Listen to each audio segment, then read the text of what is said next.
Hi, I'm Darren Yeo, I'm Kenneth Chang. and you're watching DUMC Chats, Chats, where passion... and people meet. Exactly.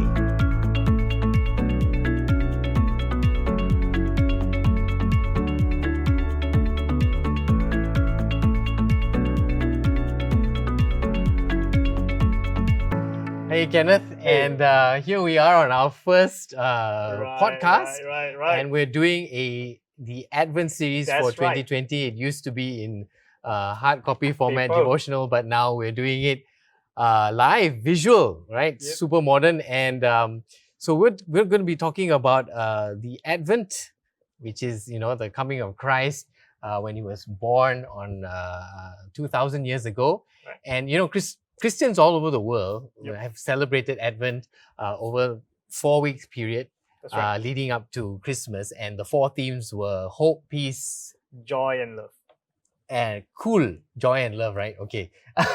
And this is what we're going to be focusing on Right. for the next 4 weeks of our podcast.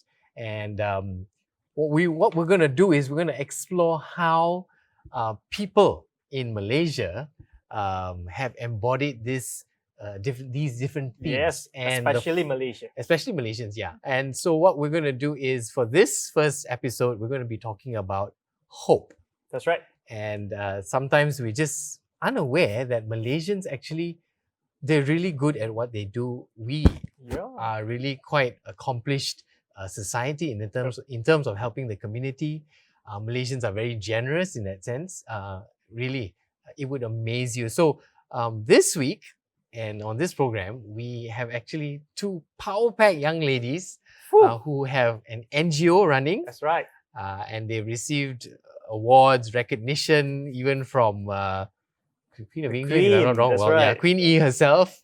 And we would like to welcome with us on the program Heidy Heidi and Andrea. Andrea. Welcome, and welcome. Thank you so Thanks much for having us. Okay, Yeah. yes, it is our pleasure, and for having you on the program with us. And if you didn't know, this is our first time doing this together. Yeah. Kenneth, Yeah. and I'm Darren. Sorry, he's supposed to... Yeah. Leave it to me, man. Kenneth, Darren. Okay. No, Darren's supposed to be you. Okay. Okay, This whatever. is fine. So, Yeah, it's them, not us, right? cool. So Heidi and Andrea, Yeah. maybe you want to tell us a little bit about yourselves, what you do now, Yeah. and what kind of friendship you struck up years ago, and how you're here on this show now. You to go first. Sure. So I am actually working in recruitment. I started the organization Refuge for the Refugees with Heidi. How many years has it been actually? Just 8 thinking about it, years it's been now. about 8 years in Yeah. 2012 when we started. Wow. So how it all got started was after high school, we just wanted to do something a bit more meaningful with our time before starting college. So we asked around and we found out that there was this refugee school that needed English teachers. And I mean, we're not English teachers, but we wanted to help. So we went in and we did that for a couple of months. And then kind of like when it was time to leave and then go to college, Right. we found out that the school was actually going to be closed down due to a The lack of school funds that you were helping, that we were helping out volunteering at the in, time. Yeah, and you were how old then? we were 18. 18 Not years. even 18 yet. Yeah, 17. 17, Wow, okay. yeah. So, and when we found out that it was going to close down, we were like, but how are these kids going to get education, right? Right. So we Mm. started RFTR as more of a fundraising project in the beginning and managed to raise Sorry, funds. when you say RFTR, what does it stand for? Refuge for the Refugees. Alright, yeah. okay. Sorry. Yeah. So that's when we started as a project Okay. at first to raise funds. And then later on, I mean, we did manage to raise the funds for that Mm. school enough to sustain them Right. for a bit. And then we kind of decided that we could create this platform to help not just one school, but more than that. That's Yeah. right. And also raise awareness regarding the Yeah. state of refugees in Malaysia. Because Yeah. a lot of people at the time especially didn't know about refugees and Right. why Mhm. they were here Mhm. and the status that they were in. And as well, yeah. and from what I understand, in Malaysia, Yeah. refugees really have no rights Yeah. at all. Pretty much. Yeah. Okay. Yeah. So and how did that, from what you started Refuge for the Refugees? Yeah. Which was based on what was your vision or goal or Yeah. your mission for that? I think when we thought of starting an organization and really call it name it Refuge and Refugees. The aim of the organization really is to be a refuge for the refugees, right? Right. A safe space, a space where they can come to grow and to heal and to just find hope again. And that really has been the heart of the organization, to make sure that, when they come to us, it's not just a shelter and they don't just get taken care of, they get empowered and equipped, to go out and do big things. Okay. And I kind of understand from what I've done some research on this, and a lot of people seem to have this notion that the refugees are in our country because they're here to get something out of us, that kind of thing. But I don't think that's the truth. Yeah. So refugees are people who had to flee due to persecution and war. Okay. I think, even as, when we run your organization, in early years of like campaigning and awareness campaigns, people often confuse refugees and migrant workers. Right. Illegal immigrants, yeah. as they call Right. them. Okay. Yeah, and they kind of pull everyone Into together, the same one- category. Yeah, one category. Yeah. Whereas the reasons for coming to the country are completely different. Right. One is it's not safe in your home anymore, and Yes. so you come to find refuge. Hence, you're called refugees, right? Okay. But I like the name of Refuge for the Refugees. It's also a word of hope for the hopeless. Yeah. Yeah. So, Yeah. in the context of hope, how does RFTR actually embody the whole message of hope in your organization? Yeah. I think like what we really aim to do is to ensure that every time we go into a community, every time we start working with them, we want to leave them at a better place as before when we came in, Okay. right? So we make sure that I think what we really enjoy doing is really dreaming with the community, kind of Yeah. showing them the possibilities, fighting hard for the future. Mhm. A lot of times we meet communities who come from a place of such brokenness that they expect to be stuck in this cycle of poverty, Right. and this Yeah. cycle of being undocumented forever. They kind of have resorted to thinking that like I definitely will not be able to access quality education. Okay. I definitely will not be able to have a good job. But when we go into communities, we like to challenge that thinking, that mindset, and to go like, hey, we can do this together. Right. Yeah. It takes the both of us. So, Our organization in partnership with them mhm. to dream big dreams, Okay. and to fight for a future. So basically what Refuge for the Refugees does is you come in and you partner along with the different refugee organizations or people who are And helping that, communities, the communities, and you then help to provide education in a sense, because education does give you hope for your future, Yeah, which is exactly. the mindset that Yeah. most people actually have. Yeah. And just to put put it into context, in Malaysia, because from what I understand, Malaysia has not signed any kind of like international agreement in terms of the plight of the refugees. They don't get any healthcare. They don't get any education, meaning to say they don't get as in they don't have any privilege or right. Am I correct? Yeah. Right. And basically they've got nothing. So they they run away, they flee. Flee, I think that would be the Yeah. right word, like the Yes. Rohingyas or whoever else. Yeah. They flee from their countries Yeah. because it's not safe anymore. They somehow or other end up here. It's no surprise that Malaysia is really a lovely place to be. Yeah. The people are fantastic. Malaysians have really rose to occasion over the Yeah. years Yes. to reach out. Yeah. And so these people have come in. They've got nothing. They've got no hope in that sense. Yeah. And organizations such as yourselves are now reaching out and bringing hope to those who are, no hope. And a safe space in that sense being a refuge for them, right? Yeah. So what else has gone on over the past, 7 years? 8 years? Yeah. So from looking to quality education, we've got a lot more into advocacy work, campaigning for laws and policies that will better protect the communities. We've branched out to beyond working with refugees. We take on quite a number of human trafficking cases, trying to combat human trafficking, looking into issues like baby selling in Malaysia, Right. or forced labor, Okay. or sex trafficking or child marriage. So I think the work has kind of really diversified over the years. Okay.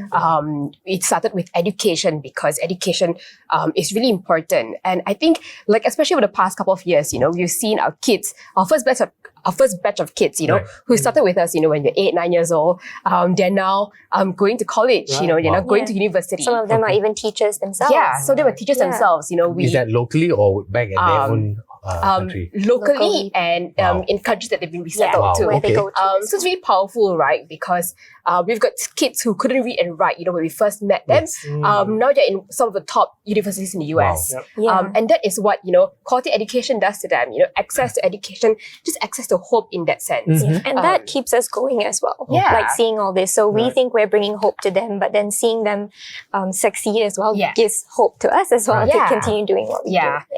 Yeah. One of our students that Andrea and I still work very closely with, her name is Angela. She was a student at our school. Mhm. Today, she works in a shelter caring for victims of domestic violence. Wow. Yeah. And kind of seeing our students come at full cycle, right? Are just kind of watching us in action and going like, hey, I want to do something for my community Yeah. as Okay. well. So That it's is sort of powerful. really a give back. You've given Yeah. that kind of hope Yeah. and that anticipation that I can do well and Yeah. get beyond my Yeah. poverty in life. Yeah. And, that's like, oh, I've got this chance. Yep. And now I'm going to give back to my Yeah. community. And I can just imagine the stories that come out. Yeah. Are you documenting it in a book or something like that, which, in years to come Yeah. that you would be able to Yeah, it's let going to the be very, rest. very powerful. I mean, that could be another Yeah. project. So, yeah. Yeah. Are you offering to? Yeah. Yeah. Well, yeah, Hey. but it's really amazing Yeah. to see how young people, Yeah. such as yourselves, are able to look beyond your age Yeah. and reach out Step up. and step up and do things. That's right. So really what the Bible says is, don't despise your youth, as Paul said. Don't despise your youth because it's not age that really matters, but the heart, Yeah. right, that allows you. And I'm sure you've had tremendous challenges. And you're smiling. Okay, so tremendous challenges where we could probably be tearing and laughing Yeah. and crying at the same time. But really, at the end of the day, it's not just that hope to hope people have lost hope, but Yeah. young people. At the end of the day, there is hope. Right. Even at a young age, Yeah. you can be doing what these young ladies are doing, or even more and greater, right? We're going to take a short break and we'll come back. And once we're back, we're going to talk about their experience during the MCO and this whole Yep. COVID pandemic. So we'll see you after this in a short while.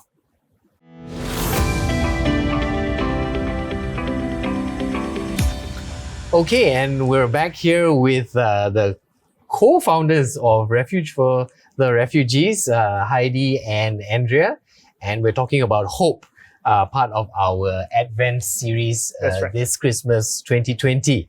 And I was just talking with Kenneth, and I was saying this is going to be our first COVID Christmas. Big Christmas. And I'm not too sure why Darren is so excited about it.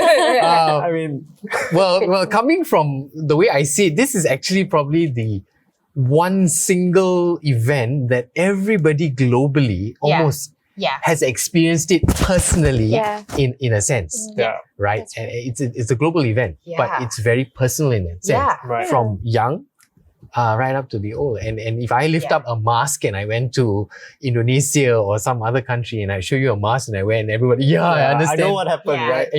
Yeah. So it's kind of an incredible global Yeah. feeling that's not just on the internet, Yep. but it's Yeah. a very personal experience.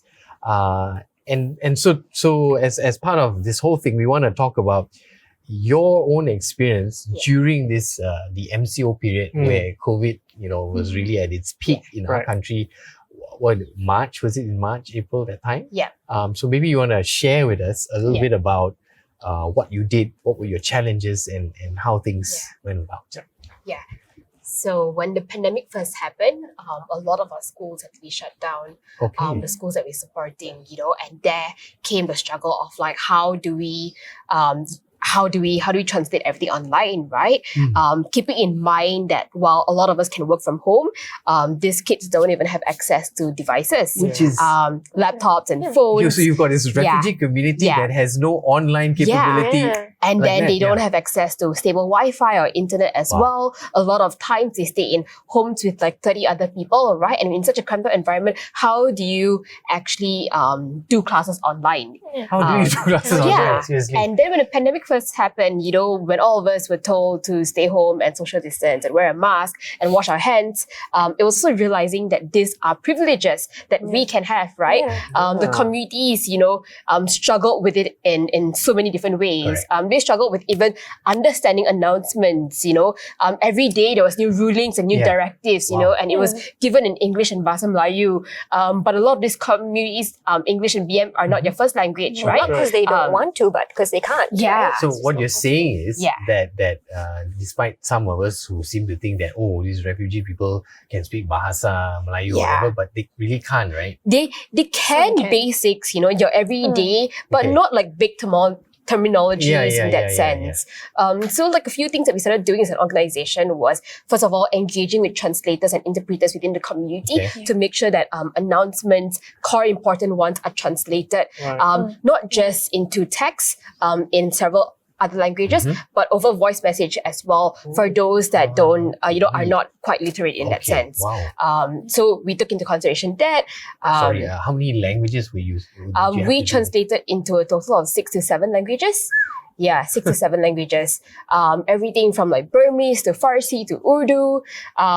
Quite a few number Wow. of languages. Amazing. To make sure that announcements got over to the community as Okay. quickly as But possible. I can imagine how much energy and effort that you have put in, because the Yeah. announcement changed Yeah. very On often. a- almost, Yeah. almost All the daily. time. Right, Yeah. right. Yeah, and imagine being a country that's so foreign and a pandemic hits and you don't know how to respond, right? You're Yeah. not with It's really family, scary, you're far actually, from yeah. home. Right. So it's quite a struggle. Okay. And then sooner or later we started getting calls, with the community telling us that you really need food. A lot of us could work from home and still get paid. But these families, these communities we work with were so dependent on daily wages. They work in factories, they work in coffee shops, they get paid by the day. They don't have access to stock up. All of us are going out to stockpile, to And they had yeah, nothing. and they had nothing. Right. A lot of Couldn't. times by the time they could get to supermarkets, shelves would be wiped out. Wow. So it was really difficult, and because Wow. of that, we decided to roll out a food aid program for the community, Okay. Right. supplying them with grocery packs. Okay. We started off with a plan of feeding 500 families a week. Okay. 500 families, full stop. Okay. But when we launched the campaign, the needs were immense. These communities are big; they are in the thousands, Yes. right? Correct. So, just based on the needs and based on how cut and responsive Malaysians were to support our cause, we managed to feed about 1,000 families every single week for 6 months in a row.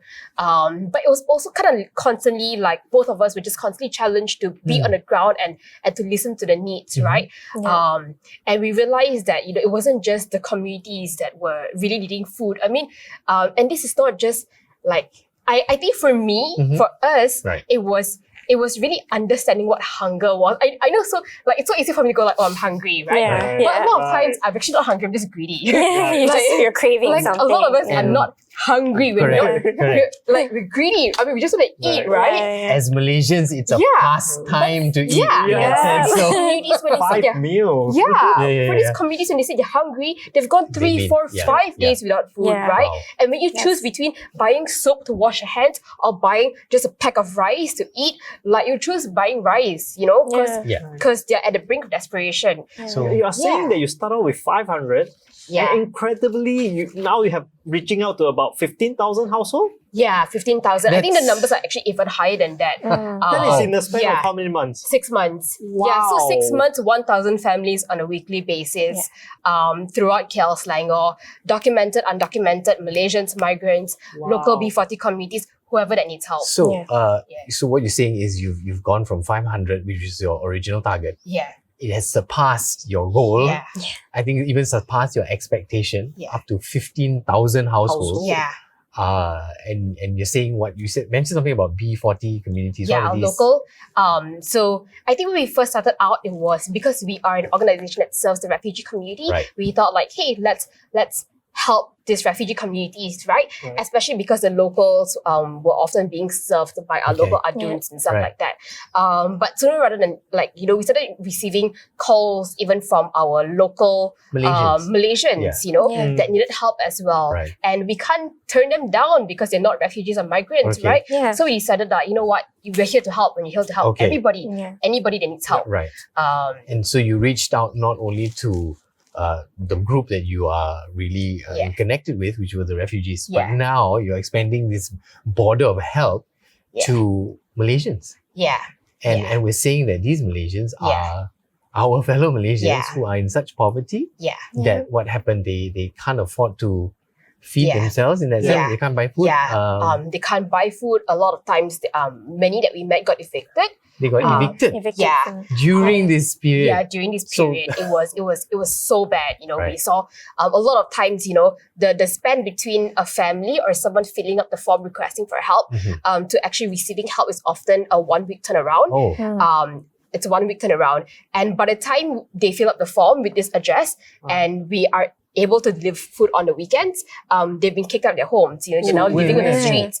A lot of times, we saw families living in dumpsters as well, and that was really heartbreaking to watch. You mean these are our local Malaysian that got just kicked out like that? Yeah, because they're unable to afford the rent. The rent. A lot of people lost their jobs as well. So, and it was crazy. I mean, until today, right? I mean, especially because we're going into another season of MCO and lockdown. I've been receiving calls. Sometimes it's at 4:30 a.m. in the morning. And just from families begging and pleading for help, right?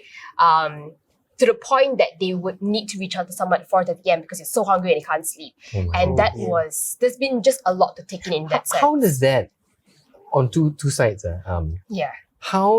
what did you see when you finally brought this food to the people? What were the reactions and the emotions that you saw, you witnessed? And on the other side, what was your own feelings or the people that worked with you? Maybe you share with us a little bit about that. So I think when we finally went to the community, I think there was a lot of hope, right? To them, it's like somebody sees us, somebody hears us, somebody knows It's us. like manna from heaven, that kind of thing. And a lot of times they were just so appreciative and so grateful, right? And to them, it made a huge difference. I mean, honestly, we struggled, with the whole, I wish I could feed you a really good meal. I can buy you chicken and fish and prawns and everything else. But realistically, and I mean, because we unsure to handle stuff, so we don't want things going bad before we get to them. But realistically, with the budget, we could just feed them basics, right? But for them, these basics made all the difference. It determined whether they could eat a meal tomorrow and the next couple of days, in the next 2 weeks. So a lot of them were really, I mean, it's always a very emotional experience going down the ground. I think because we often read about poverty online and we see pictures, but we don't get so confronted by what's happening right in our backyard. You haven't gotten your hands dirty. And we've not met with these families. Listening to your stories were really, really difficult. During the pandemic, we've also started working with prisons and detention camps, bringing in essential supplies. And I mean, the only reason why I'm bringing this in is because I think when we first started working with prisons and detention camps, or when we read news of the COVID outbreak in prison and detention camps, a lot of the responses that I read from people was so them, right, they deserve it, they're in prison, they, if it spreads, right? Because, they let themselves there for a reason. And a lot of times it's more like a good, or every time, when statistics shows and they tell when they say that hey, it's in prisons and detention camps, people go oh yeah, thank goodness it's not us, right? We forget that people in prisons and detention camps are humans as well. They are people that God loves. And I think one of the most we've always had a heart for prisons and detention camps, right? And I think one of our biggest breakthrough during COVID was getting access to prisons and detention camps to be able to bring in supplies. Amazing. And we often forget how basics to us, like, diapers and sanitary pads and milk right, powder right. and soap and toothbrush. Right. And even like, a pair of clean like underwear to wear makes a Right. huge difference. I mean, obviously it's Okay. not like, we can fill that out. Yeah. But I think being able to bring that into communities, I think that made a huge difference. And Okay. that changed the way the camp commandants started responding to us. Amazing. But that is really a heart of Jesus, right? Yeah. To come and save the prisoner like us. Isn't True, it? true. Right. Yeah. So we are prisoner ones, and Yeah. we have the freedom because of Jesus Christ. Right. And that's the hope that we have when we anticipate his coming, right? This is the pandemic of sin that Jesus says. Right. Yeah. Yeah. But in terms of, working with a team, so we were leading a team of about 60 people. Right. Everyone from logistics to database, to purchasing, to packing, I think it was just a very eye-opening experience in that sense of just understanding our privilege. Okay. When a pandemic hits, Right. right? What does, like, not understanding privilege where we've got like so much to give to other people, but more so what can we do with our voice Yeah. and our mobility and our Right. access to internet? Right. What can we do with the networks that we have? Right. How can we, when a pandemic happens, or something difficult happens, there's two responses, right? We either sit and just be angry. We point fingers, saying that like so and so caused the virus to spread even more, Yeah, right? yeah. Or we can choose to do something about it. Yeah. Right. We can turn to our friends and go like, hey, how can we look out for those Okay. that need help? Okay. Yeah. Yeah. So, and in terms of logistics and all that, how was the administration side? What was that for you? Did you? It was hard. It was because it's so many families as Yeah. well, right? So it's really a Yeah. lot to look into.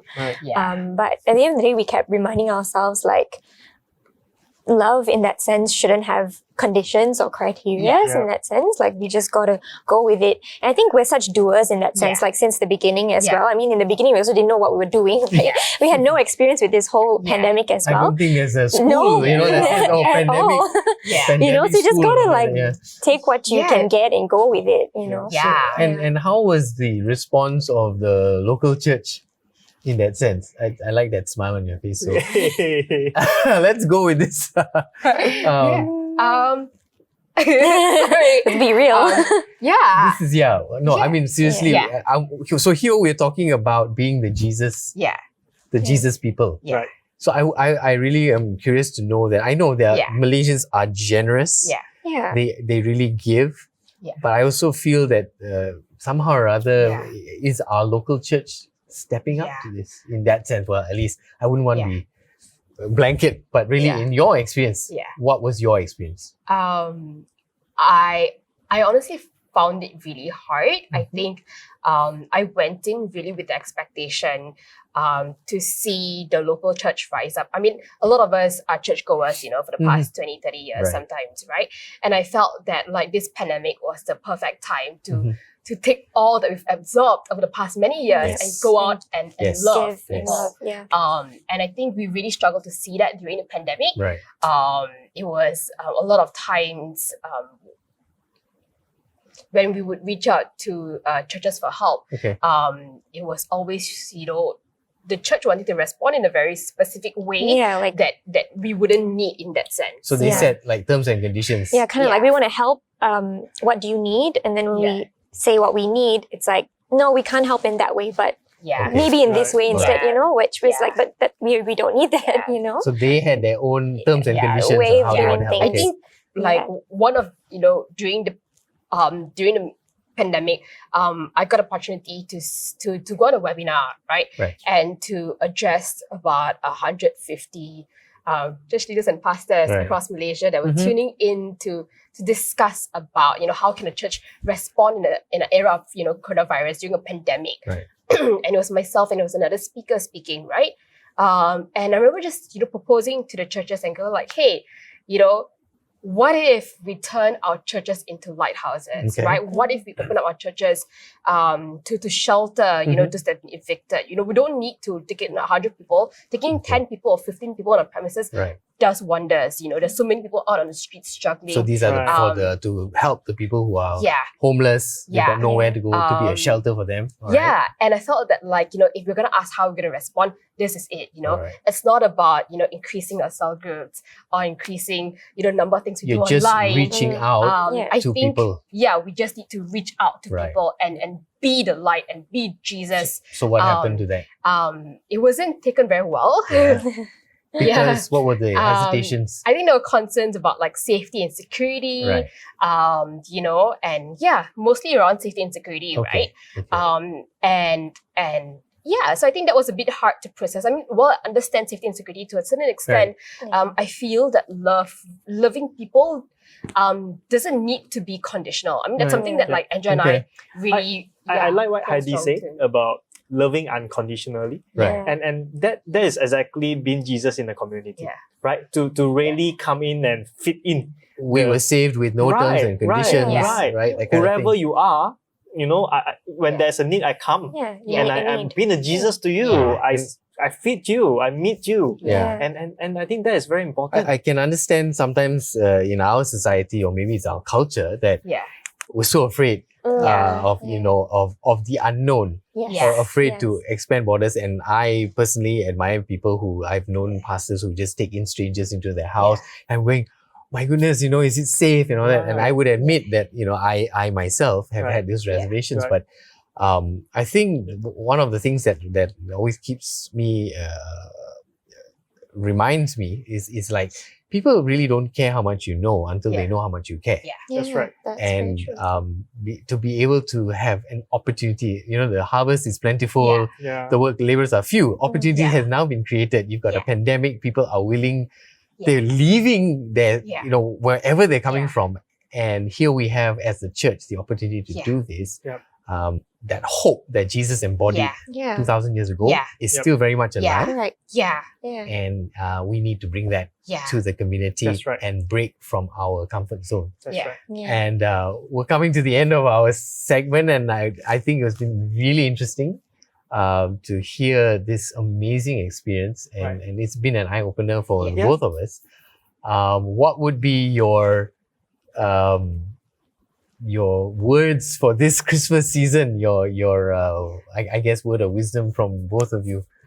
Your COVID Christmas advice. I think like when we think of Christmas, we always think about giving, right? We think about, it's a season of Yeah. giving in that Right. sense. And a lot of people towards the end of the year, they want to do a lot of things. And I think that is really, really important. But I think when we think of how we want to bring hope to people, Right. what's really important is the lens that we're looking through. Like, are you looking at it from Christ's perspective, or are you Yeah. looking at it from your own boundaries, your own box Yeah. that you put, Yeah. to, or I want to do it this way because I think it's right. Yeah. But I think really looking at how Christ loved us first Right. and taking that love and giving it to people without boundaries, without conditions, Yeah. but just really loving. Yeah. And I think like what we've experienced as Yeah. well in our journey is that when you give hope to someone, they also give it back to you in that sense, Yeah. and that keeps you going. Yeah. We keep each other going in that Yeah. sense, and in that way, whenever we feel like we've lost hope, it always comes back. Yeah. Yeah. Yeah. Right? It's incredible. Yeah, so Heidi? good. I think for me, I'll just say be obedient to what God calls you to. Yeah. Right. Right. A lot of times, we can either choose between faith or fear, right? Right. And the choice that we make determines how we live life.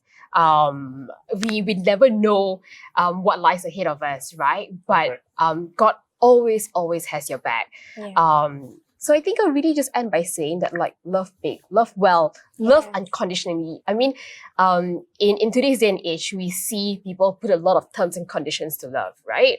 But that's not how Jesus loves us. Mm. God loves us as we are, you know. Yeah. And so I feel that like just as Christ has extended that love to us, I think that love that comes so freely, we need to be able to extend it to other people as Right. well. That's right. And yeah, there are look beyond your communities, Okay. right? There are so many more people that really needs to experience that love of Christ, and that love of Christ will make a huge difference. Right. Yeah. Right. Yeah. Fantastic. Thank you so much, Andrea Andrea and Heidi, Yeah. for coming on and sharing with us just a Thank you. little bit. Hopefully, we can hear more stories in time to Right. come. But Right. thank you so much Yeah. for being here and sharing that hope that you have given to the community. And I just pray that God will continue to bless you and keep you guys safe. Yep. And wear your masks as we need to. So here we're looking at the theme of hope that Jesus has given to us, that we could extend that hope to our communities, and it doesn't have to be just special communities like orphans or refugees or prison people, but it could be your neighbor, it could be even your family member, That's right. it could be your school teacher, it could be anybody That's right. that needs hope. It doesn't have to be a pre-believer. It doesn't have to be a Christian. It just could mean anybody. That's right. I leave us with this thought that how we should be the Jesus in our community, the Jesus that brings hope to people, not just this Christmas, but throughout our lives. Thank you so much for joining us for this segment, the Advent series that we're running. We'll see you next week for our next segment. Thank you.